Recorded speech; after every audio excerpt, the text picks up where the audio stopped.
Kes kematian seorang murid sekolah di Senawang Negeri Sembilan semalam ada kaitan dengan kes buli.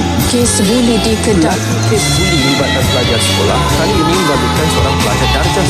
3 remaja berusia 17 tahun ditahan dipercayai membuli seorang pelajar junior di asrama.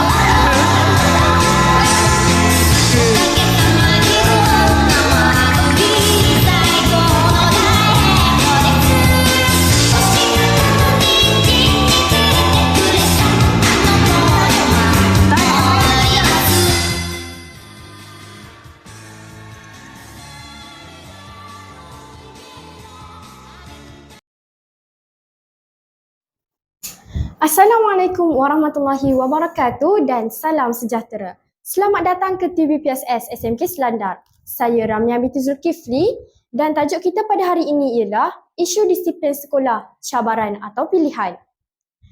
Bersama kita hari ini ada tetamu istimewa iaitu guru disiplin sekolah kita, Cikgu Muhammad bin Muhammad Wan Muhammad Nur. Terima kasih Cikgu kerana sudi luangkan masa bersama saya. Okey. Boleh tak Cikgu perkenalkan diri sikit? Dan apa kongsi peranan cikgu sebagai guru disiplin? Okey. Bismillahirrahmanirrahim. Rabbi shrah li sadri wa yassir li amri wa hlul 'uqdatam min lisani yafqahu qawli. Alhamdulillah, pertama sekali terima kasih ucapkan kepada saudari Ramia. Pertama sekali saya Muhammad bin Wan Muhammad Nur. Alhamdulillah, maka pada tahun ni ditaklifkan sebagai guru disiplin di SMK Selandar dan insyaAllah ini adalah satu organisasi yang baru pada tahun ni. Berlaku perubahan yang besar yang maka diberikan tanggungjawab oleh iaitu Puan Zarira selaku penolong kanan HEM. Maka kami pada tahun ni diberikan tanggungjawab lah untuk uruskan bahagian disiplin SMK Selandar pada tahun ni lah. Okey Cikgu. Bila kita sebut pasal disiplin, adakah ia cuma ikut peraturan sekolah atau ada maksud yang lebih luas? Okey. Pertama sekali kita kena jelas soal berkaitan yang dimaksudkan soal disiplin. Disiplin ni adalah satu perkara yang bukan hanya berada dalam ruang lingkupnya di sekolah sahaja. Disiplin ni dia berada merangkumi kepada keseluruhan kehidupan kita. Tujuan apa disiplin ni? Kita kena faham konsep disiplin ni adalah dia dari sudut menjaga dari segi keselamatan, keamanan dan paling utama adalah mengawal tingkah laku. Bila sebut sahaja kalau berada luar daripada peringkat sekolah bagi rakyat Malaysia, maka disiplin kita semua ni dari segi perilaku kita, maka kita dikawal dengan adanya undang-undang di bawah perlembagaan, adanya akta perkara dan sebagainya. Tujuan apa dia? Nak mengawal tingkah laku supaya kita menjamin dari sudut keamanan, keselamatan dan sebagainya. Itu antara dia. Kalau di sekolah, kita ada undang-undang sekolah, buku peraturan yang dibentuk. Tujuan apa? Nak kawal seluruh tingkah laku pelajar berada di sekolah ni supaya dapat memunculkan suasana aman, suasananya lebih kepada memberi keselamatan kepada anak-anak pelajar. Sebab itulah disiplin ini adalah satu gabungan dan perlu diletakkan tempat yang adalah utama. Nak mendapatkan kecemerlangan di sekolah mesti gabungannya 3, iaitu kaunseling, dakwah dan disiplin. Kerana dengan 3-3 inilah bila digembeling bersama, maka akan membina satu kejayaan yang cemerlang kepada anak-anak, terutamanya dari sudut akademik. Sebab tu kita nak supaya disiplin ni perlu dijaga. Dan disiplin ni pula perlu ada dari segi bentuk organisasinya. Seperti mana disebut dalam SPI 8/2001. Meletakkan bahawa yang menguruskan soal disiplin yang pertama PGB, Pengetua Guru Besar. Lepas tu penolong kanan HEM. Lepas tu ada organisasi yang dibentuk. Maka itu adalah teras kepada bahawa disiplin ini adalah benda yang penting dalam sebuah sekolah.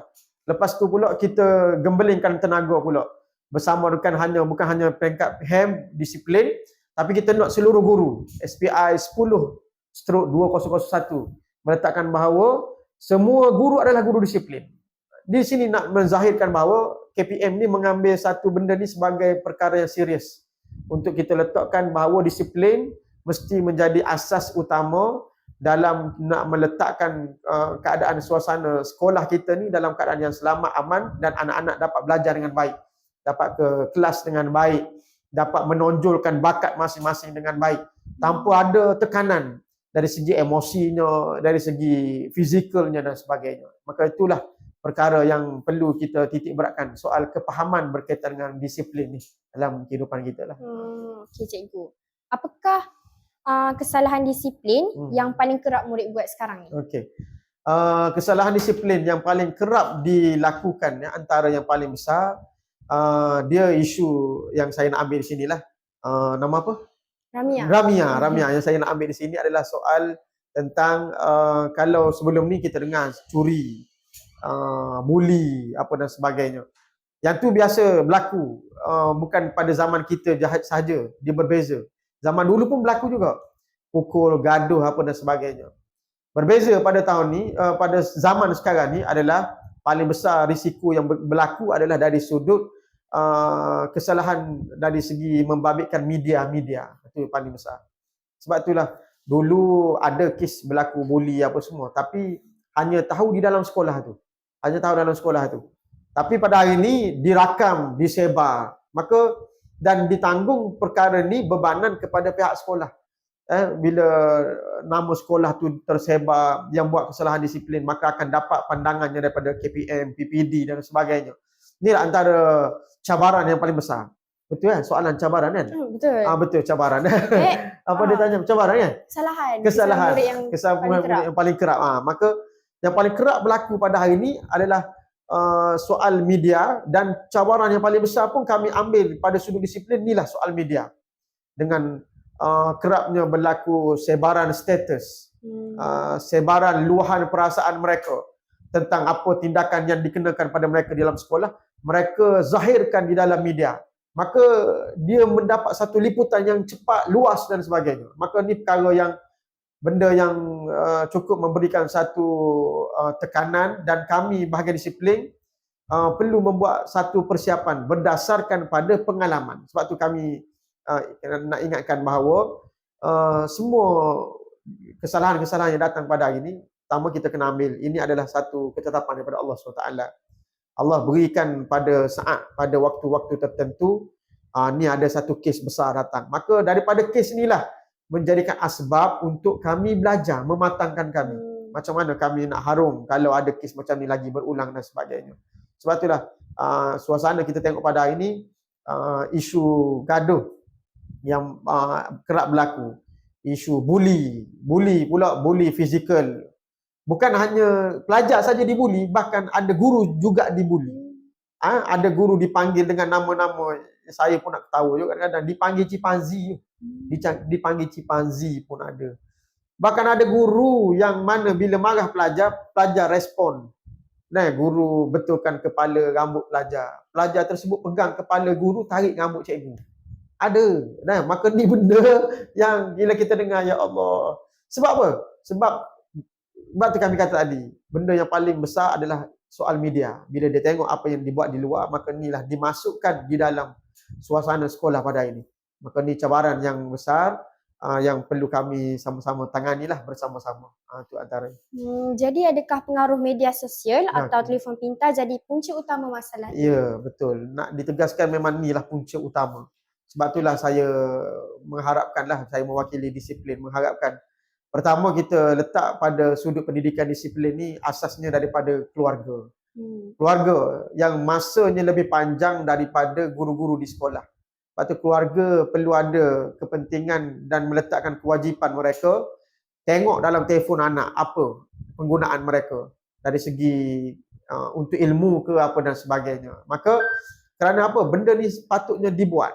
Kerana soal pembinaan keluarga adalah asas yang utama sebelum nak meletakkan kepada kedudukan ilmu. Sebab tu dalam kita nak belajar kehidupan kita ni, adab yang utama bawa ilmu. Maka ibu bapa perlu letakkan nilai adab yang seperti mana disebut oleh Allah Ta'ala, ya ayyuhallazina amanu qu anfusakum wa ahlikum nar. Orang-orang beriman, selamatkanlah diri kamu dan ahli keluarga kamu daripada api neraka. Maka inilah benda yang perlu letakkan pada asas utama. Ibu bapa perlu mainkan peranan. kami guru-guru akan membuatkan satu penegasan. Nah, membantu untuk ibu bapa yang dah mendidik. Tengok anak-anak dari segi teknologinya, tengok dalam telefon apa yang dia buat. Betul ke penggunaan untuk ilmu? Luar daripada ilmu, adakah digunakan untuk apa dan sebagainya. Maka ni perkara yang kita rangkumkan. Sebab apa? Disiplin ni dia bersifat menyeluruh dan bukan dimulakan pada saat kita dah 1400 tahun lagi. Allah Ta'ala pun bagi pada ingatan pada kita soal di rumah. Kenapa kita kena tekankan soal waktu, penekanan waktu. Maka anak-anak kena datang ke sekolah pada waktunya. Penggunaan handphone pada waktunya. Nah, kerana apa dia? Supaya tidak menjadi orang yang mana seperti mana disebut oleh Allah Ta'ala dalam surah Wal-Aus, demi masa. Nah, innal insana lafi, sesungguhnya kita semua di dalam kerugian. Rugi kalau kita buang masa dengan keadaan yang tidak ada kawalan. Nah, dan kami disiplin mesti bersikap dengan keadaan yang adanya penegasannya dan sebagainya. Maka ni benda yang kita letakkan keutamaan. Maka media masa adalah satu cabaran yang besar pada kami. Sebab tu kami harapkan ibu bapa dapat bagi sokongan kepada bahagian disiplin. Kita harapkan kepada kawan-kawan yang ada maklumat, sampaikan kepada kami. Nah, untuk kita cegah awal-awal sebelum menjadi satu kemudaratan yang lebih besar. Kita tak nak kerana dia seorang mampu memberikan satu kerosakan dari segi fizikal dan mental anak-anak dalam pembelajaran. Maka sebab ni perkara yang perlu kita fokuskan. Media adalah satu perkara yang cenderung kepada mudarat yang lebih besar pada hari ini. Maka sebab itulah bahagian disiplin menjadikan ni sebagai asas utama untuk kita jayakan untuk membanteras dari segi salah laku berkaitan dengan media masa pada hari ini. Okay. Jadi cikgu, setengah murid anggap cikgu disiplin ni garang dan tegas sangat. Apa respon cikgu? Ya, memang betul lah macam sebelum ini cakap juga. Dia cikgu disiplin ni adalah guru-guru yang paling anak-anak tak suka. Kalau nampak guru tu dia sanggup lari pada tempat lain. Kan? Kerana dan kalau macam tadi sebut kata, kalau hari guru pun guru disiplin lah paling tak ada hadiah sekali. Maka kerana apa? Kerana perlu ada tegas. Nah, Allah Ta'ala sendiri pun bagi ingatan kepada manusia dengan keadaan tegas. Macam saya sebut tadi soal masa. Wal-Aus, Allah bersumpah dengan masa. Kerana apa dia? Kemuncak dia, kita nak kepada wal-Aus, innal insana lafi illal ladzina amanu wa amilus solihat wa tawassaw bil haqq wa tawassaw bis sabr. Nah, iaitu kita kena berpesan-pesan kepada kebenaran dan berpesan-pesan dengan penuh kesabaran. Ini asas dia. Bila sebut saja bagaimana kita nak membina makhluk manusia yang adanya jiwa pada hati, ada hati mereka, maka kita bukan nak bina akhlak robot. Robot kita letak je sistem apa dan sebagainya. Ini manusia yang ada kadang-kadang berbolak-bolak hati dia. Allahumma qalibal qulub sabit qalbi ala dini wa ana taati. Itu antaranya. Kita doa pada Allah Ta'ala. Hati ni boleh berubah-ubah. Maka mesti ada satu penegasan. Maka kerana disiplin, dia tak boleh berada dalam keadaan yang bermain-main. Sebab dia kena ada prinsip asas dan dia punya ada segi prinsip dia lah. Prinsip dia kena ada. Supaya nampak dalam keadaan kita nak membanterah ni serius. Maka tegas tu perlu ada. Untuk tujuannya, asas dua disiplin yang kita bawa pada tahun ni adalah kebenaran dan dengan kesabaran. Maka dua benda ni yang perlu kita garingkan dia supaya hasilnya adalah untuk kita letakkan kepada supaya anak-anak pelajar ni dalam keadaan dia datang ke sekolah tenang dan sebagainya. Itulah antaranya. Okey, selain pihak sekolah, sejauh mana peranan ibu bapa dan rakan-rakan bantu ubah sikap murid? Okey. Bagi sudut soalan yang berkaitan dengan kerjasama ibu bapa, sahabat-sahabat juga kan. Kita kena sedar sekolah ni berapa persen je. Macam saya ulang tadi lah. Yang paling besar sekali adalah peranan ibu bapa.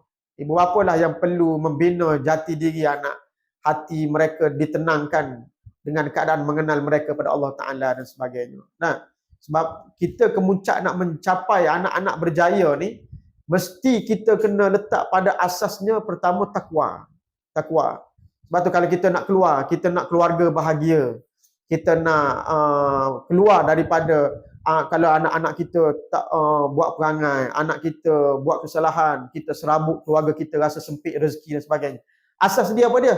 wa may yattaqillaha yaj'al lahu makhraja. Nah, apa dia pertama asal dia? Wa may yattaqillah, takwa. Nah, barulah kita akan keluar daripada di atas segala skop. Sebab tu di sekolah kita nak membina anak-anak kita menjadi pelajar yang baik, asasnya takwa. Itu dia. Nah, takwa kena ada asas dia. Bila takwa, maka akan membina tenang. Ya ayyatuhan nafsul mutmainnah irji'i ila rabbiki radiyatan mardiyah fadkhuli fi ibadi wadkhuli jannati. Bila kita jaga dari segi wahai ya ayyatuhan nafsul mutmainnah, wahai jiwa-jiwa yang tenang. Kenapa kena tenang? Kemuncaknya nak pergi ke jannah, syurga.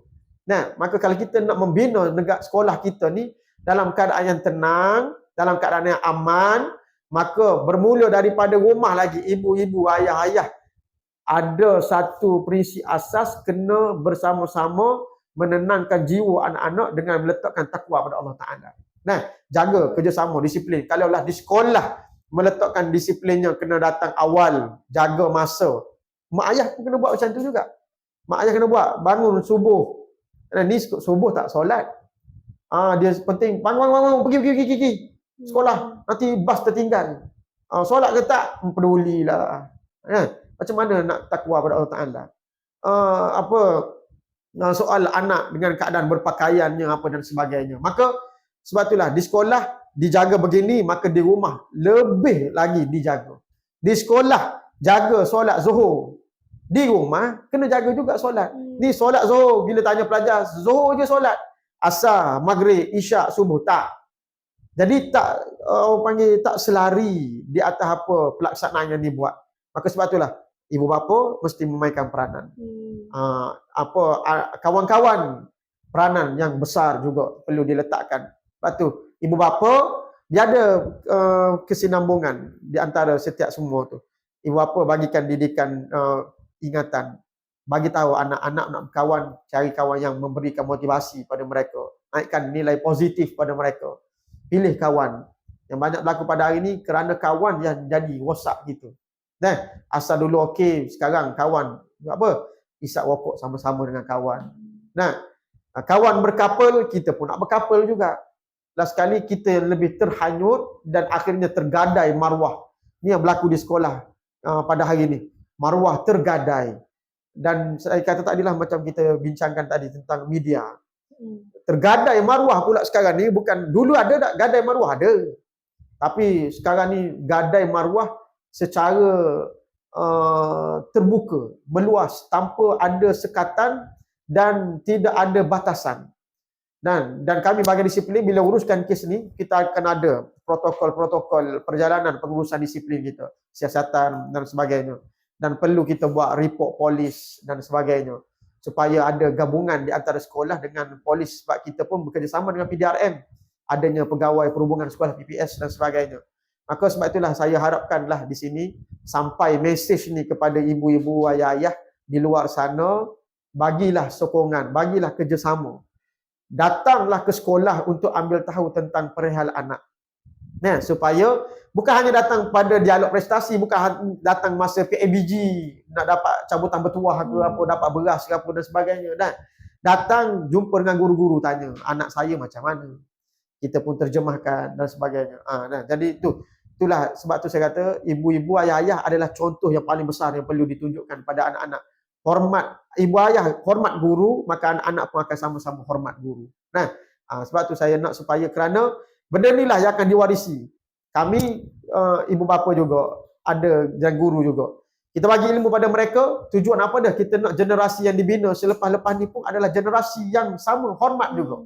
Sebab tu hormat ini adalah benda penting. Saya selalu sebut, walaupun pelajar gagal macam mana sekalipun, belajar tak pandai macam mana sekalipun, tapi bila dia ada akhlak, dia hormat guru di luar sana, insya-Allah dia akan dipandang hormat, dipandang baik oleh seluruh masyarakat. Di sekolah kita ramai ada yang tak pandai belajar, tapi bila sahaja diminta tolong oleh guru, dialah paling utama. Dan disebut-sebut nama dia.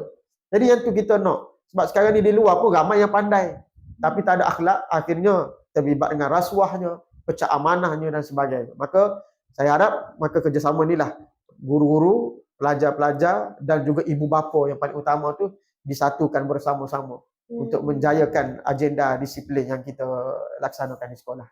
Okey. Pernah tak cikgu kendalikan kes murid yang bermasalah tapi akhirnya berjaya berubah jadi murid cemerlang?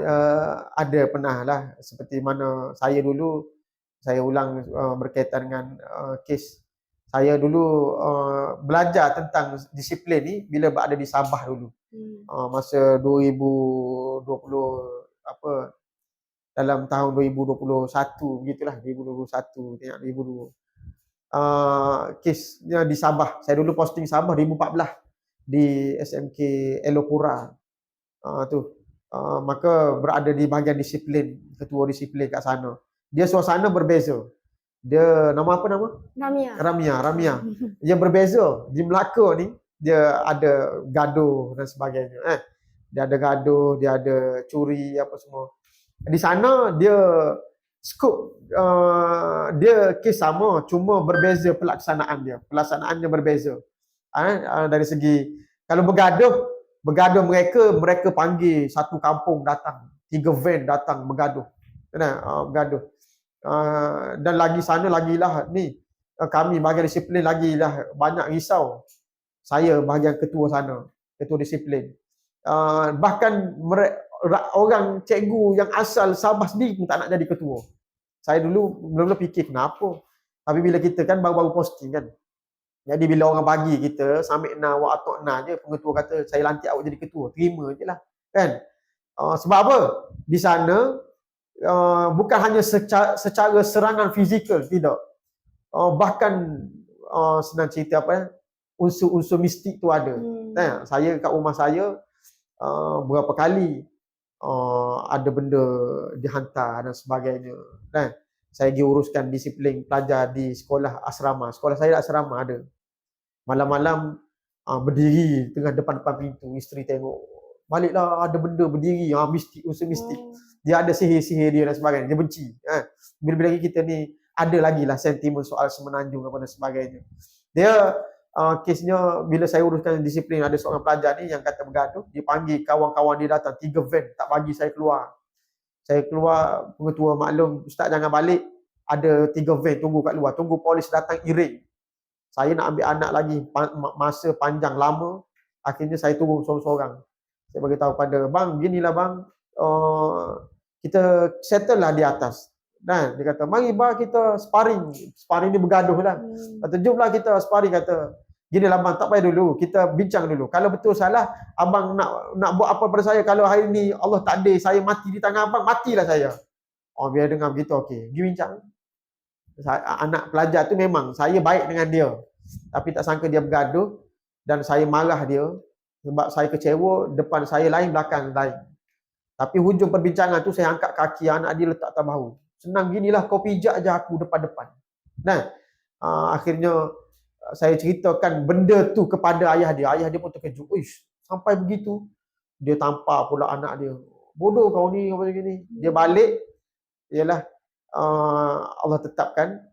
Mak dia terkejut dengan apa yang diceritakan oleh ayah dia tu. Maka mak dia pun meninggal. 2022, Ustaz saya diminta untuk balik ke Semenanjung. Semua kami diminta balik. Masa di airport tu dia datang, dia menangis, dan dia dah bekerja pada waktu tu. Dan dia cakap, betul apa yang kami ajarkan di sekolah, apa yang kami disiplin tekankan pada mereka, soal masa, soal kamu kena belajar kerana dunia di luar lebih mencabar. Dan dia rasa sebab perlu jadi macam disuruh angkat kotak begini, dia rasa penat. Maka dia terbayang balik, kenapalah ruginya aku tak belajar. Ni benda, maka benda itulah kita nak, biarlah dia dah lepas. Ustaz cakap pada cikgu cakap pada dia, bawakan apa yang kamu faham ini kepada generasi anak-anak kamu dan sebagainya. Dan alhamdulillah, walaupun dia bekerja sebagai nelayan, dia kerja nelayan, saya dah ceritakan benda ni kepada kaunseling kat sekolah, antaranya Cikgu Morjani, dia dah pencet lah. Dia dah bawa budak tu buat satu program kaunseling disiplin, dan dibawa pelajar ni bercerita kepada pelajar-pelajar yang ada. Itu kita nak menjadi duta. Walaupun dia dia dah lepas dah. Dan mungkin benda ni juga kita boleh terapkan di sekolah kita. Kita boleh bawa pelajar-pelajar yang dah lepas SPM, dah melalui suasana yang dan sebagainya, Mungkin dia boleh cerita pengalaman betapa benda ni lah yang kita perlu ada dalam diri, sedar bahawa dunia luar ni adalah benda yang mencabar dan sebagainya. Itulah. Okey cikgu, kita kasih aktif sikit, kita Okey. masuk ke segmen jawab patas. Okey. Cikgu pilih satu je. Okey, boleh. Datang awal atau datang lewat? Datang awal. Uniform kemas atau bergaya? Kemas. Hormat guru atau pandai akademik? Hormat guru. Disiplin bermula di rumah atau di sekolah? Di rumah. Satu perkataan untuk gambarkan murid contoh. Hormat. Itu je. Okey cikgu. Sebelum kita akhiri, apa pesanan terakhir cikgu untuk semua warga SMK Selandar? Okey, saya harapan saya lah mewakili seluruh disiplin lah. Semoga kita sama-sama bersatu padu, gembalin tenaga untuk kita capai satu hasrat nak membina pelajar-pelajar kita semua menjadi pelajar yang berakhlak dan berjaya di dunia dan juga di akhirat.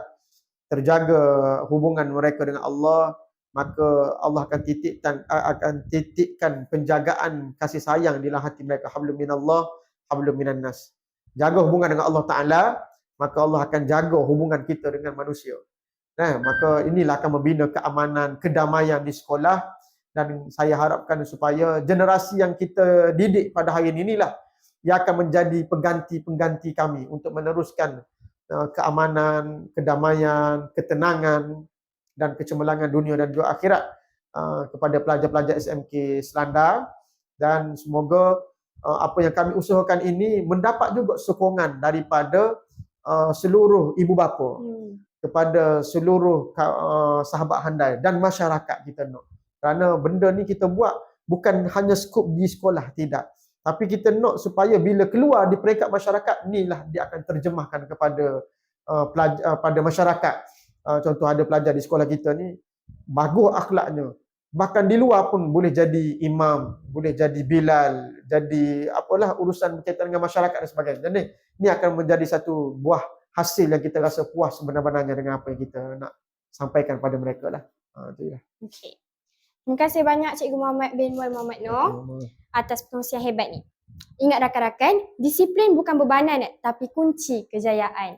Jangan lupa like, share dan follow TVPSS SMK Selandar. Saya Ramya binti Zulkifli. Assalamualaikum dan jumpa lagi.